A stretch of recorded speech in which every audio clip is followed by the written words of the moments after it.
Seguindo, fatores predisponentes para o surgimento da patologia ou que nos permitam identificar algumas características, por exemplo, no âmbito de família. Vamos ver. Teorias biológicas. Estudo de gêmeos. Esses estudos indicaram que se um dos gêmeos apresentar o distúrbio bipolar, o outro tem uma probabilidade 4 a 5 vezes maior de também ter o distúrbio. E temos os estudos de famílias. Os estudos mostram que se um membro de uma família tem o distúrbio bipolar, então os outros membros têm uma probabilidade de também apresentar o distúrbio bipolar. Então, nós vemos aqui a característica genética, que a maioria dos transtornos da área de psicoses tem. Ou há uma má formação durante a gestação, ou nós temos um defeito genético que está sendo passado na cadeia familiar. No caso de gêmeos, se um apresentou distúrbio bipolar, mesmo que o outro ainda não apresentou, você tem uma probabilidade 4 a 5 vezes maior desse irmão, por ser gêmeos, ter também o distúrbio bipolar. Porém, pode haver a manifestação num tempo diferente daquele que já manifestou. É como dizemos, geralmente é final da adolescência e início da mocidade. Mas nós podemos ter eventos com grande carga emocional, que promovam grande comoção, e são eventos que startam o início de doenças genéticas, como é o caso aqui de uma bipolaridade. Então, dentro desse fator, já é observado esta predominância. Um outro detalhe em famílias. Se você tem numa família um membro com o transtorno bipolar, há uma grande probabilidade de que outro membro da família venha a desenvolver em algum momento. E se não naquela família nuclear, mas na posteridade, quando algum daqueles membros tiver filhos. Influências bioquímicas. Aminas biogênicas. Os primeiros estudos associaram os sintomas de depressão a uma deficiência funcional de norepinefrina, que é a mesma noradrenalina, e dopamina. E mania, ou seja, o polo de cima, há um excesso funcional dessas aminas. O neurotransmissor serotonina parece permanecer baixo em ambos os estudos. Então, nesse caso aqui, nós temos a ação da dopamina e da noradrenalina, seja para cima, quando sobem, indicando que o indivíduo está no polo de cima, mania, ou quando descem, ambos neurotransmissores levam à depressão, ao polo de baixo. Esse neurotransmissor serotonina é um transmissor responsável pelo sentimento de felicidade, de alegria. E ele, seja polo de cima ou polo de baixo, ele permanece baixo. Então, a serotonina apresenta um baixo nível, mesmo quando o indivíduo está no polo de cima ou de baixo. E temos também os eletrólitos. Alguns estudos indicaram que a doença bipolar se acompanha de um aumento de sódio e cálcio intracelulares, ou seja, entre um neurônio e outro vai haver um aumento de sódio e cálcio. Esses desequilíbrios eletrolíticos podem estar relacionados anormalidades da função de membrana celular do distúrbio bipolar. E aqui nesta imagem, nós vemos um terminal de um neurônio tentando se comunicar com o terminal de outro. E os eletrólitos entre eles, dificultando essa comunicação. É o aumento de sódio e cálcio nesse espaço entre um terminal e outro. Muito bem, então, como nós falamos, o que altera esses polos é a variação desses dois neurotransmissores, dopamina e noradrenalina. Se há aumento, leva o indivíduo para o polo de cima. Se há deficiência, leva o indivíduo para o polo de baixo. Nós temos transtornos que o indivíduo vai estar sempre com um nível acima da média. Um indivíduo, por exemplo, hiperativo, ele está sempre com um nível acima da média. Mas isso não quer dizer que ele é bipolar. Porque a característica da bipolaridade é a variação. Ora está em cima, ora está embaixo.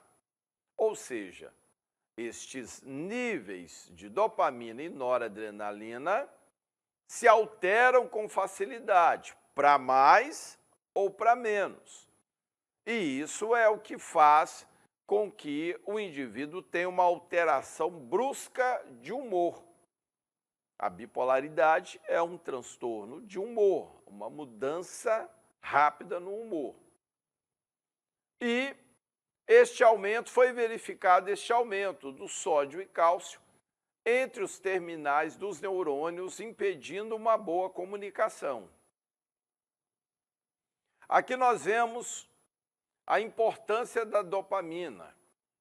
A dopamina é um importante neurotransmissor no cérebro, produzido por um grupo de células nervosas chamadas de neurônios pré-sinápticos, que atuam no cérebro, promovendo, entre outros efeitos, a sensação de prazer e a sensação de motivação.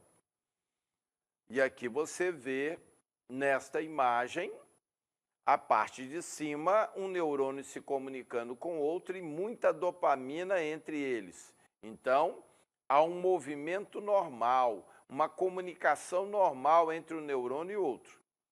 E aqui embaixo, uma deficiência de dopamina. Isso dificulta a comunicação. Agora, é preciso haver um equilíbrio. Eu não posso ter o excesso da dopamina e da noradrenalina, senão eu tenho um pulso forte demais. E não posso ter a deficiência, senão o pulso, chamado sinapse, é fraco demais. Um neurônio se comunica com o outro através de um pulso elétrico. E a intensidade desse pulso depende dos neurotransmissores. Se estão em equilíbrio, é um pulso normal, uma comunicação normal, não há alteração nem emocional nem comportamental. Mas se eu tenho uma alteração para mais ou para menos, isso vai mexer com o emocional do indivíduo e vai mexer com o seu comportamento. A dopamina é um neurotransmissor extremamente importante. O sentimento de prazer, o sentimento de saciedade, é ela quem dá. Quando o indivíduo come uma comida que ele desejava comer e ele sente aquela comida apetitosa, aquele sentimento ao término daquele prato de saciedade, quem deu foi a dopamina. Toda vez que você faz algo que lhe dá muito prazer, é a dopamina. É por isso que as pessoas ficam presas nas drogas. Toda droga, seja de origem natural ou sintética, ela tem um excesso de dopamina, e ela é estimulante na produção de dopamina. É por isso que o indivíduo se sente impelido a ir buscar mais, porque o seu cérebro sentiu aquela sensação de prazer. Aqueles que viciam com maior facilidade são exatamente aqueles que já têm uma deficiência de dopamina.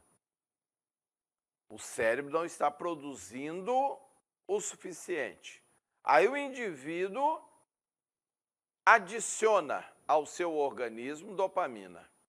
O cérebro percebe que o que ele fez foi positivo, porque aumentou o nível e o cérebro funcionou de uma forma melhor.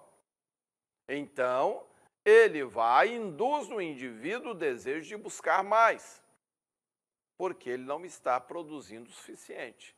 Esse indivíduo será fisgado facilmente. Talvez na primeira vez que ele usou a droga, já ficará dependente. O seu cérebro dará um condicionamento para que ele sempre busque mais. Adicione para completar o que ele está produzindo. Então, a dopamina, ela é importantíssima no nosso organismo, para a nossa sensação de bem-estar, de prazer, mas isso tem que ter equilíbrio. E a noradrenalina. Noradrenalina ou norepinefrina é um neurotransmissor produzido na glândula adrenal, um órgão situado acima dos rins, e funciona como um hormônio. É um neurotransmissor e hormônio ligado ao estresse, ligado ao sistema de alerta, por isso é de extrema importância para o sistema de dor. A noradrenalina aumenta os batimentos cardíacos e a pressão arterial. Recruta a glicose guardada no corpo para ser utilizada. Prepara o músculo para agir rapidamente e aumenta a sua contratura. Aumenta o estado de alerta e também está ligada a problemas de sono. Esse neurotransmissor é o responsável pela resposta de defesa do organismo, chamada Fight or Flight Response, ou lutar ou fugir. Quando o organismo percebe uma ameaça, ele produz a noradrenalina para preparar o corpo para a guerra, para lutar contra a ameaça ou fugir dela. Bom, a dopamina, importante no tocante ao que nós sentimos. Sensação de prazer, de bem-estar, de saciedade. Extremamente importante para o ser humano. Agora, a noradrenalina, ela traz a energia. É essencial porque é energia para o seu organismo. Ela não é produzida pelos neurônios, mas sim pelas adrenais. Nós vamos ver daqui a pouco. As adrenais são glândulas que ficam acima dos rins. Elas produzem noradrenalina e adrenalina.